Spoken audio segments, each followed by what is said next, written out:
Brought to you by Tailored Wealth, helping business leaders live their version of a rich life. Welcome to another edition of the Making Sense of Your Money podcast, where we cut through the financial noise and help business leaders to make smart, confident money decisions.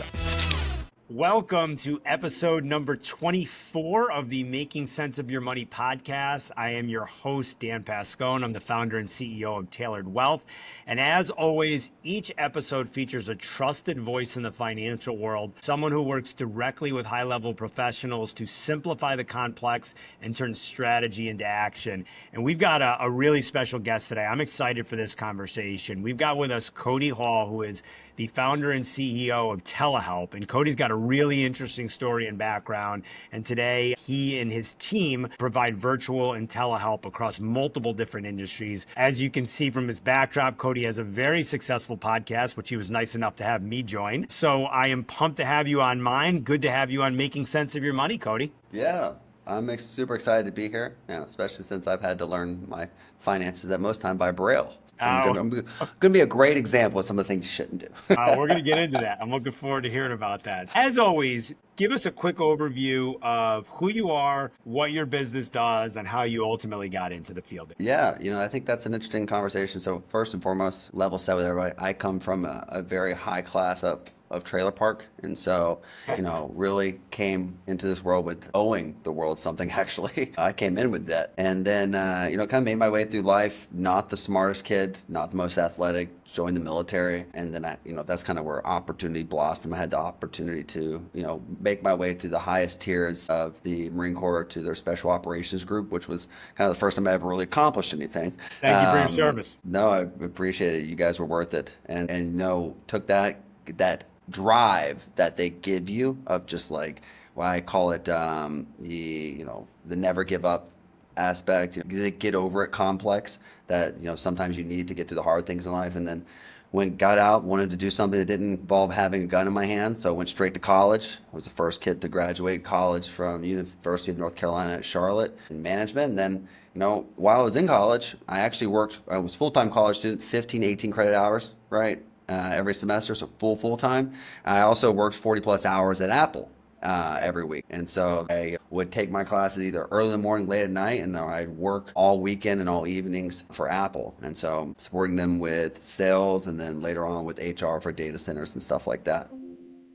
And then I had an opportunity to work for Amazon because, we worked for Apple for 4 years. You're like, I want to jump ship. And so Amazon was making me all these beautiful promises. And this is kind of that first money decision came into play. Okay. That kind of really shaped my thought process in life and where I was going. As they offered me 2 jobs. One was in operations as a manager, and one was as an HR as a manager. And they both paid on paper the same amount. But they're like, well, I'm like, which one pays more? Like, well, pays the same, but the HR is hourly and means you're due for overtime, and you always get overtime at Amazon. I was like, there you go, HR it is.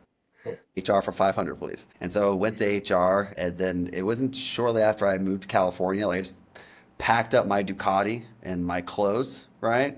And it's important to note that, I also recently was divorced because everyone in the military gets married at least once. Okay. So I just halved my stuff, took all the important things to me, a couple bags of clothes, and went out there. And while I was working at Amazon, which I hated so much, and I openly say that they know how to drive their employees, started working at startups during the daytime. So I took another job. I would do 3 days, 12 hours with Amazon while I worked at startups, and then made my way through tech. Got my first CEO job, after jumping around to a couple organizations as an executive.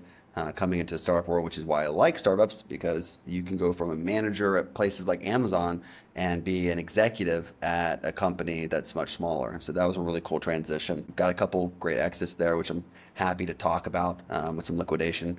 And then I was working at a company in healthcare that primarily focused on critical folks who have multiple chronic illnesses. And I was working there, and the CEO was like, well, we can't have 2 CEOs, right? This guy has a big personality. And I was kind of everywhere at one time, and he was kind of nowhere. right? And so he's like, I have an idea. Let's sponsor this guy to make another company. And so they gave me $1 million to start another organization. And that's where I got my first CEO-ship. I worked there growing the organization, got some really big relationships with people like Hospital Corporation of America, which is the largest company in the hospital game except for the VA, Blue Cross Blue Shield, Providence. And then I was working like 18-hour days for like 3 years through COVID on the telehealth side of things, right? Which was wild. And then I learned I was having my first child and I said, screw it. I'm like, I don't want to be that type of dad. So I told my board that I wanted to resign and that they have some time to figure it out. As you should all guess, I broke my contract, so I did not get the huge payout I was originally guaranteed, right? Which would have made me ultra high net worth. Just took a clean payment, which was super nice for what I got, and I was happy with it, right? And then from there, I started telehelping. Telehelping already kind of existed in the background from a healthcare company because we were hiring, we had like 40 nurses out of the Philippines that we were paying an exorbitant amount of money for. And I was like, we could do it better. I could do it cheaper. So I cut it by 40%, started doing it out of Mexico, set up another company. And when I left the healthcare game, I jumped into running this bad boy. I love it. I love it. All right, there's a lot we can unpack there. So much to unpack. Lots to unpack. All right, so let's that's start the resume, unpacking. one All right, pager. so you mentioned a couple of different equity events, and then you mentioned sort of breaking the last contract where you're the CEO and you decide, you know what, I'm going to go out and do things on my own. I'm going to have a more flexible life and be a dad and all that stuff. And that's stuff that's near and dear to my heart, and I know many of our listeners. We talk a lot about equity compensation and company stock, and we talk a lot about living your version of a rich life. That's our tagline and our slogan. So I want you to, first off, let's talk about the equity compensation piece. Talk to us a little bit about what went through your mind as you had these company exits along the way where you were playing an executive role, and then maybe what the last piece was like as a CEO, and then maybe how you've now transitioned into being an entrepreneur and a business owner. No, really great process here. And so I started working initially at a small, agile pharmaceutical company. Small pharmaceutical company, we're talking about, we're worth $300 million. So like small for pharmaceuticals, big for a lot of people, but insignificant in the pharmaceutical game. So I came on as a VP running in the HR world. And I wasn't there for more than 6 months. Easiest job I ever had, by the way. Just so everyone, like easiest job I ever had. All they wanted me for was to be a HR presence in the United States and out of Europe. And they just needed, so we had 2 big buildings in California. They wanted someone there. So I was their smiling face. Happy to do it, by the way. Learned a lot about the pharmaceutical game, but I was only there for 6 months before we got purchased. Right? And it was beautiful. All I had to do was lay off everybody, and then they were going to give me all my money, which was great there because I had a good amount of shares that instantly vested. As I knew this was coming, this was where it got really complicated, right? I knew it was coming. I started already interviewing for other jobs, right? Because why wait around until I'm jobless? Because being that I come from a very poor background, being jobless is something I never want. I always had to have an income. I started looking for other jobs, and then I was offered a job at a large HR organization that was a tech-driven HR company for small businesses. And I told the CEO who wanted me to come in and lead their entire outside HR department that I couldn't leave early because I was about to get this huge payout, and I was really excited with my first payout and I wanted it. And he said, great. He's like, just work remote from their office until you're done firing everybody and then come work for us. And so I waited around, ended up getting dated all 30,000 of my shares, which was great considering that I got paid for 6 months to be there. And then I got these shares that were instantly vested. And so they bought them from it, and then I got more shares and more pay to go work for someone else. That doesn't always work out that well, at least in with the people that I speak with.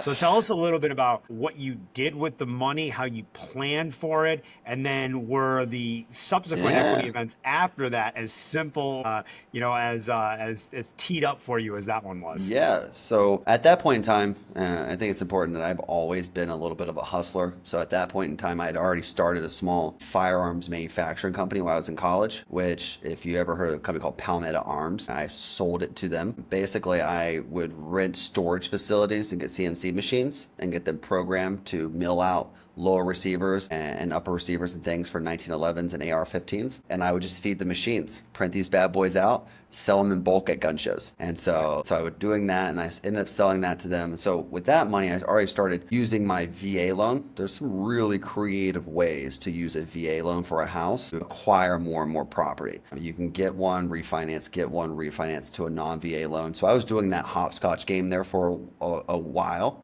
So I was acquiring some rental properties in the process. And so when I got this liquidation, I just bought more properties, right? And so like I love real assets, like tangible stuff I can touch.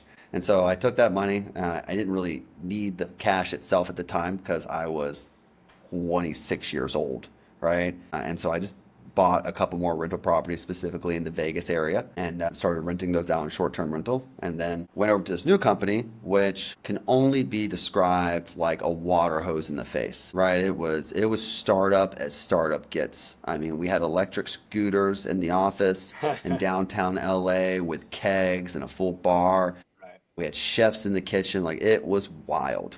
But when I first started working with them, we started off in an apartment, and then we get this huge $50 million investment. It's like, whoa, what are we going to do with this? And then we got this huge building. We rented multiple floors, started hiring a bunch of people, and we went from 500 clients to like 5,000. I went from running all outside HR to running just the East Coast.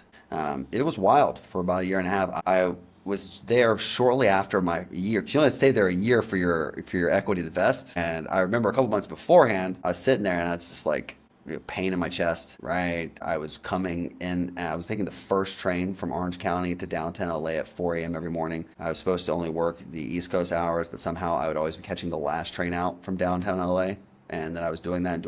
And then shortly after my vesting took place, I came in one day, I sat at my desk and I just stared there. I said, I think I'm going to quit. And so I just stood up and went home, right? And then I went to the doctor, and my doctor told me that I had the blood pressure of a 70-year-old man with hypertension. Okay. And I was like, I called the CEO and I said, my man, I can't come to work anymore. Like, I feel like my body's falling apart. And so I had to walk away from that company because it literally, the bodies of everyone we had to fire and hire around us, and I was just bones crawling across the line after like a year and a half.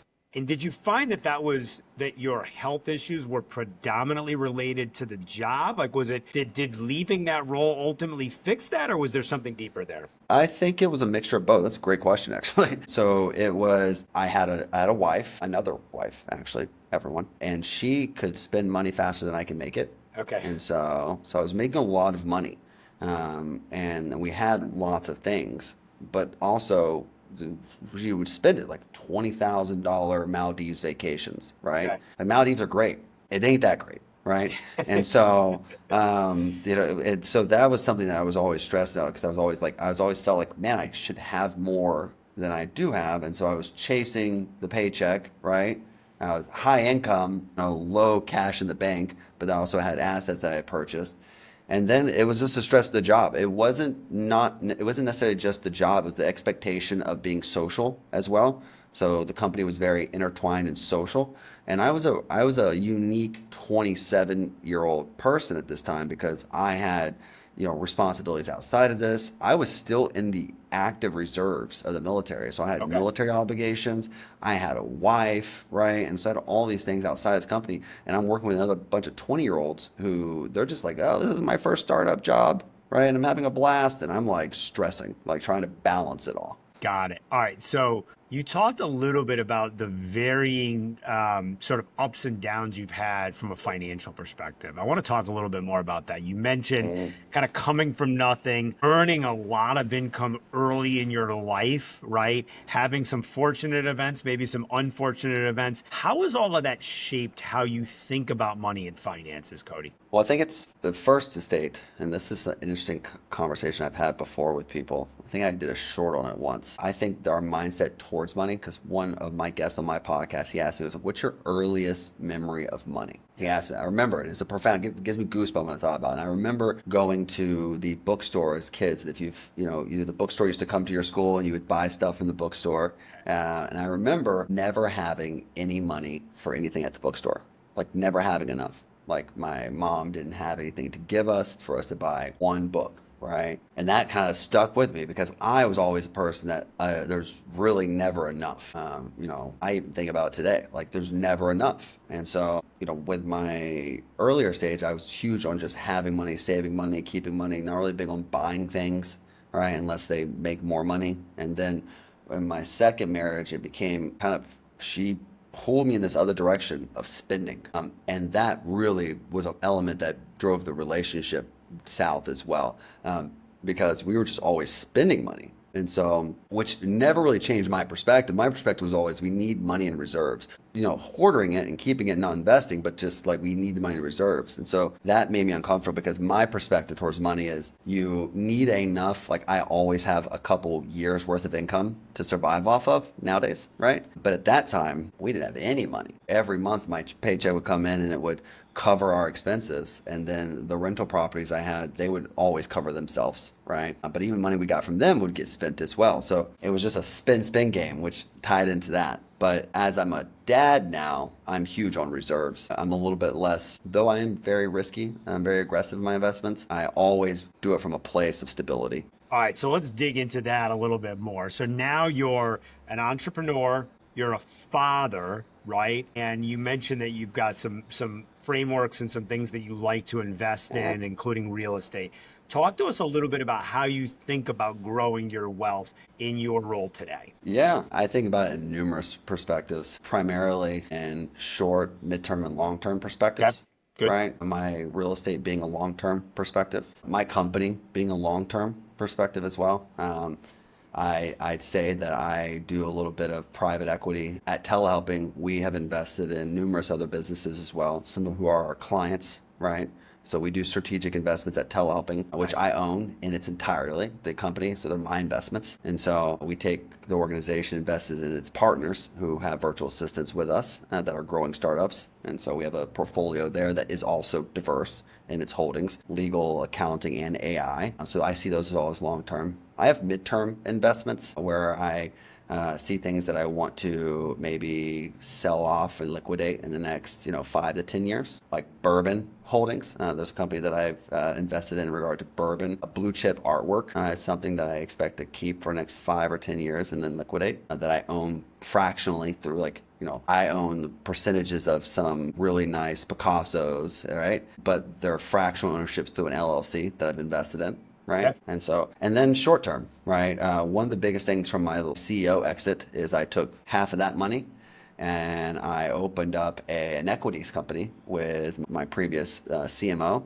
and both him and I trade equity. I got one of my computers up right now watching the market go sideways, and I trade in equities in the index every day, which is far more riskier, but also though short term makes far more than my other investments do on a daily basis. So you've got a lot of gamuts covered, and it sounds like you're investing in things that are diverse, but also that you have passion for. Which I'm always a big proponent of and like to see folks do. All right, let's shift gears a little bit. I want you to tell us a little bit about why you started Telehelp.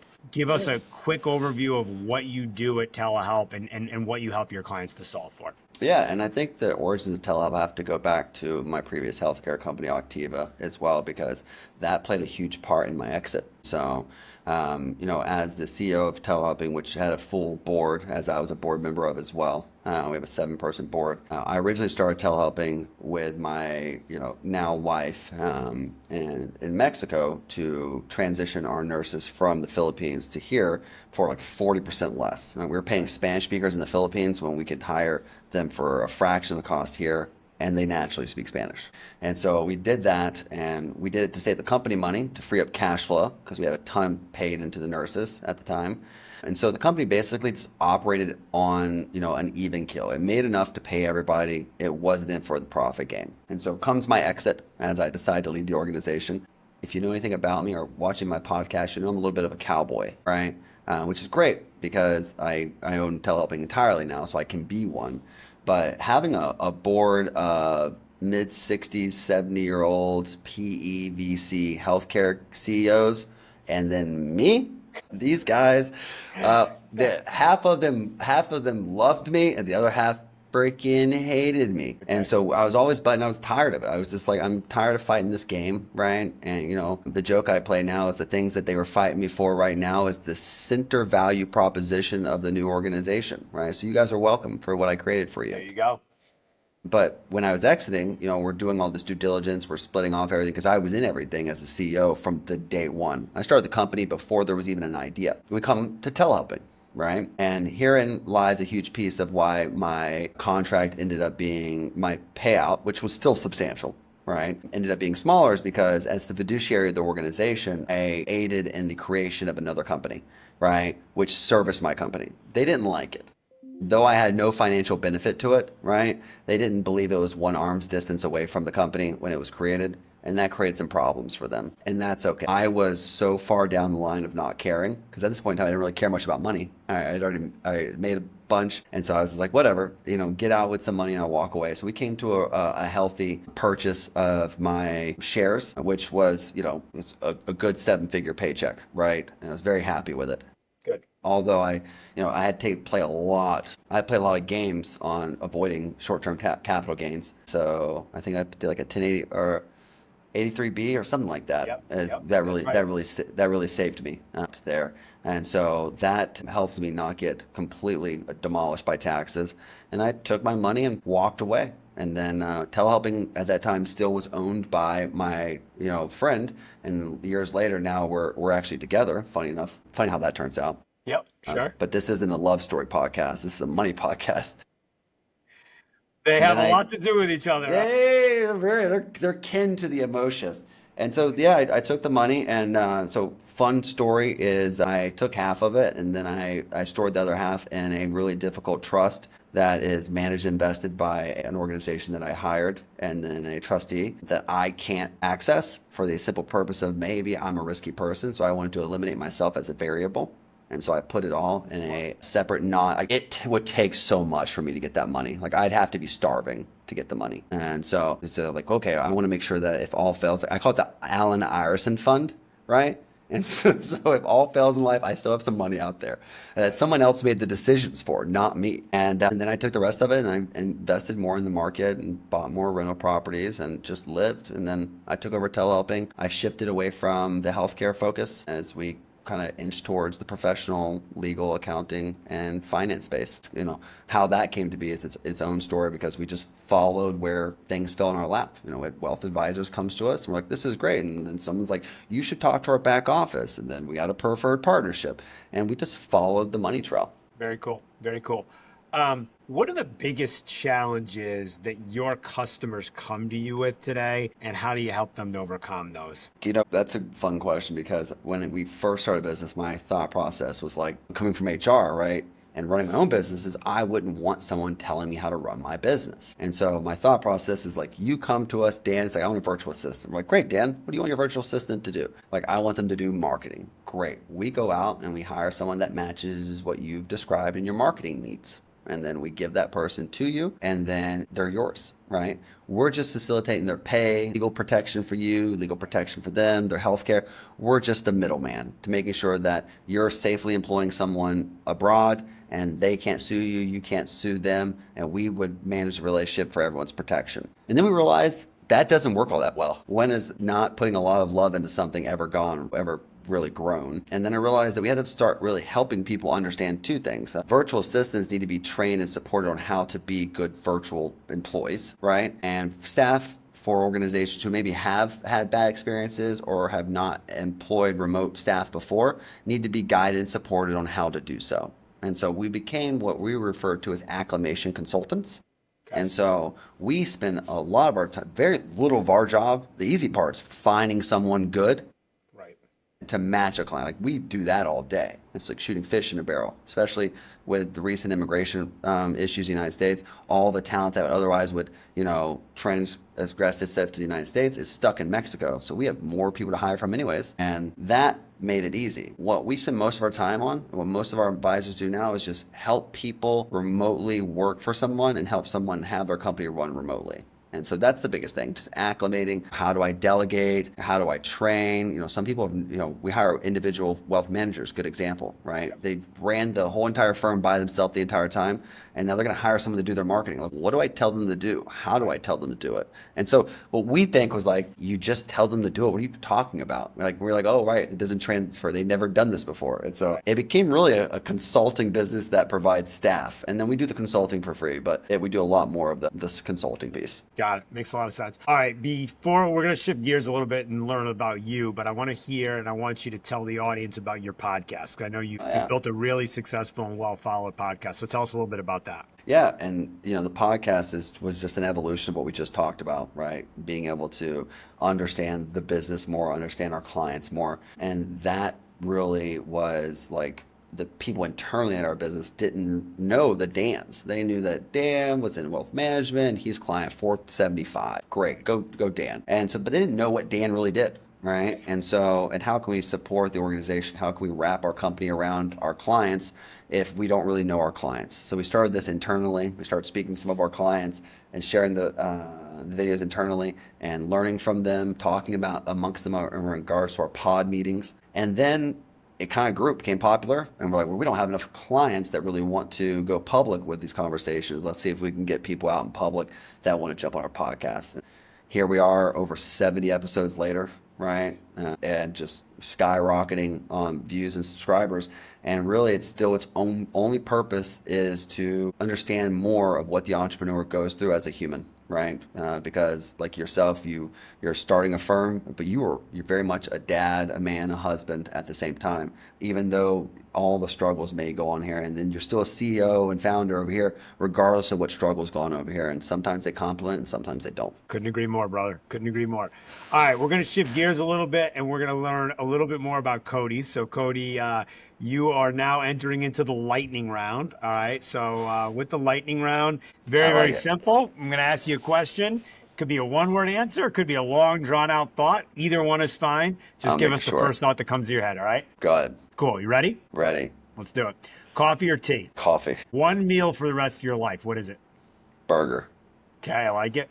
What's one tool or piece of technology, so it could be hardware or software, other than your computer or your phone that you can't live without? Tell us about that. No, I love guns. Gotta have a Okay, Glock. all right, sounds good. That's good. Sounds good. It's simple enough. Do you have a favorite quote about money or success? Quote or phrase? Yeah, Albert Einstein, don't be limited by what other people have said or done. Love it. Love it. Good one. Do you have a favorite book on business or success? Ooh, the Checklist Manifesto. Good one. I'm going to have to add that to my list. Very good. Do you have a personal hack that you can share with us? Yeah, just get over it. Get over it. That's a good one. Just get over it. I like it. I like it. One bucket list item that you've already accomplished. Being a millionaire. I think, and that's important to specify, being like liquid, right? And I think never in my life. I can't say how long it took me to stop looking at my bank account. And so that's really there. Refresh. Just I want to make sure it's real. Yeah. Log out, log back in, refresh. You looking at this real? So yeah. I like it. All right. What's one challenge that you've faced to this point in your life that's shaped the way that you do business today? Being assessed with growth was something that I used to always struggle with, because then I constantly lived every day with disappointment, because my expectations were far beyond what would be considered achievable in reality. And so I focus more today on the impact I'm making and less on the growth that I'm achieving. The telehelping is a slow growing company. However, we've had huge spikes, right? But generally, for the most part, it's slow growing. Being okay with that took time, which has allowed us to shift gear into more the lives we're impacting for remote people and the lives we're impacting for companies. That's what I focus on. And I think that's been the hugest transition there. Very cool. Very cool. I love it. All right. So you mentioned the milestone that you've already hit. Give us one financial milestone that you're still working towards. Yeah, never go broke. My wife asked me something the other day on our date night on Friday night. We're sitting there at this little beach bar that you can walk up to from the sand. She's like, She's like, why are we so cheap? And I said, so that we never go broke. And it's so funny enough, the couple behind us started laughing so hard. Such a quick response. So we never go broke. I mean, I tell you right now, like I want to, like I will sit there and waste some time on Marketplace or research a dirt bike or an electric surfboard or a car all day long, with probably a 0.01 chance of purchasing. I could buy them all, right? But I don't feel like that's responsible. But I just bought a condo in historic Ciudad de Mexico within 1 week. Learned about its availability, bought it because it's beautiful and it was in the same building that I first learned with my wife when we were Airbnb-ing there that I was having my first son, right? Okay. And beautiful. It has a view of the museums and everything. You can see it right from. I bought it within days, but I will not buy something small. I'm like, oh, why would I buy that? It's not going to make me money. It feels irresponsible. Not an appreciating asset. I'm with you. Correct. All right. If you could give one piece of advice to your younger self, what would it be? I mean, don't get married so many times, Cody, right? You know, I'm a lover. I definitely wish that and I say that two-edged, that's a complicated response because while I wish I wouldn't have gotten married so much, those women made me who I am today. Sure, And I of course. appreciate them for it, right? Even regardless of the difficulties, Yep. I am exactly who I am from those experiences. However, I would have liked to kept my stuff, right? And so that would have been nice. You and I can relate on that one for sure. All right. And then finally, Cody, if our listeners want to connect with you, collaborate with you, work with you, follow you, what's the best way for them to do that? And so my team posts everything we have at LinkedIn/CODHAL, Cod Hall. And so there's nothing that you can't find or connect with me from that LinkedIn page. If you're not on LinkedIn, you can always reach out to us at thefacespodcast.com or telehelping.com, either one of those. But LinkedIn's like the place to get in contact with me. Very cool. Very cool. We're going to share some clips from this podcast on LinkedIn and tag Cody in it as well. So good stuff. All right, Cody, thanks so much. This was great. Really, really unique hearing your experiences, hearing your story, hearing all thoughts around money, entrepreneurship, and life. Thanks for joining us today. That's it for another episode of Making Sense of Your Money podcast. As always, prioritize your version of a rich life. Cheers, everyone. Salute.